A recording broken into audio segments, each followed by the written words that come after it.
पाणी ही अतिशय जीवनावश्यक गोष्ट आहे. पाणी नसेल तर माणूस मरेलच. पण पाणी वाहतं पाहिजे, नियमित वापरात पाहिजे. पाणी साठवलं आणि त्याची मुदत संपली की ते सडतं, कुजतं. त्यात किडे पडतात. मेंदूचंही अगदी असंच आहे. मेंदूतही 78% पाणी असतं म्हणतात.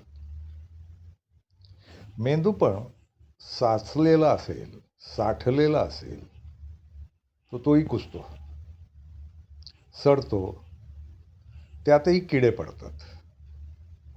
म्हणून पाण्यानं जसं प्रवाही असलं पाहिजे, सतत खळखळतं असलं पाहिजे, तसा मेंदूही प्रवाही आणि खळखळतं असलं पाहिजे. त्याच्यात विचारांची पुढची झेप असली पाहिजे.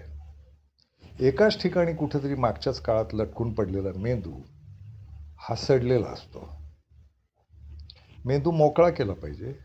मेंदू रोज प्रवाही केला पाहिजे आणि मेंदूतल्या ज्या भावना आहेत, राग आहेत, लोभ आहेत, मत्सर आहे, द्वेष आहे, अगदी प्रेमसुद्धा आहे, हेही खळाखळा वाहिलं पाहिजे,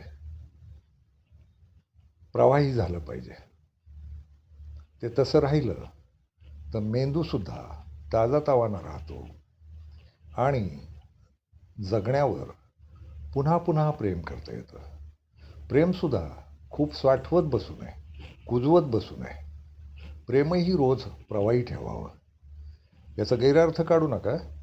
प्रेम रोज प्रवाही ठेवावं म्हणजे एकाच व्यक्तीशी केलेलं प्रेम आयुष्यभर पुन्हा पुन्हा प्रवाही करत राहावं, धुवून घेत राहावं, स्वच्छ करत राहावं आणि आढ्यातोड्या धरू नयेत, राग धरू नयेत. आणि प्रेमाच्या बाबतीत तर नाहीच धरू.